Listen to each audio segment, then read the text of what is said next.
Wait, did the Dolphins just quietly build the most intriguing secondary in the league? That's the question ricocheting around South Florida right now. And it's not just because Matthew Judon is swapping New England aqua for Miami turquoise.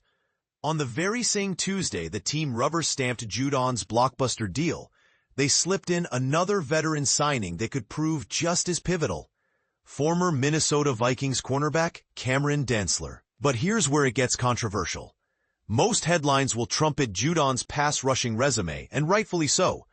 Yet the Dantzler addition might be the chess move that decides whether Miami's defense is merely good or genuinely scary. Let's unpack why. Who exactly is Cameron Dantzler? Drafted in the third round of 2020 out of Mississippi State, Dantzler arrived in Minnesota with the reputation of a long, pressman technician who loved to hit. Across 37 regular season games for the Vikings, he logged 149 tackles, 3 interceptions, 3 forced fumbles, and 2 recoveries. Those numbers don't scream lockdown superstar, but they do whisper above-average starter who can flip the field. And this is the part most people miss. After the Vikings moved on, Dantzler bounced around practice squads in 2023 and 2024, never quite cracking a Sunday active roster.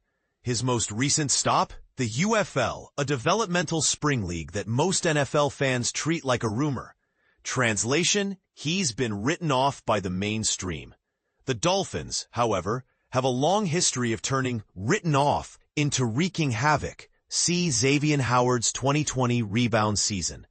The ripple effects on Miami's depth chart. To make room, Miami waived wide receiver Tariq Black and, here's the eyebrow raiser, punter Ryan Stonehouse. Stonehouse's exit leaves Jake Bailey as the lone punter on the 90-man roster. In a league where field position skirmishes decide playoff berths, going all in on one leg is either supreme confidence in Bailey or a signal that another move is coming. Bold? Reckless? You decide. Why Dantzler could matter more than you think. 1. Scheme fit. Miami's Vic Fangio-inspired defense loves corners who can play press and bail into cover 3. Dantzler's 6'2" frame and 32-inch arms fit that template like a glove. 2.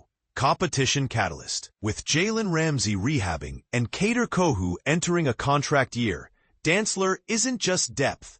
He's a live audition for the CB2 job. Competition, as coaches love to say, reveals the truth. 3. Special teams upside. Remember those 3 forced fumbles? 2 came on kick coverage. If Dantzler can't win a starting corner spot, he can still tilt games on 4th down. The controversy nobody's talking about. Some analysts argue that bringing in a corner who hasn't played a regular season snap since 2022 is a band-aid, not a solution. Others counter that Miami's coaching staff has earned the benefit of the doubt when reviving careers. So we have to ask, is this savvy reclamation or a desperate flyer? Your turn. Do you believe Dantzler is the steal of the offseason? Or are the Dolphins rolling dice on a player who's been out of the spotlight for too long? Drop your hottest take in the comments. Agree, disagree, or bring receipts. Let's argue it out.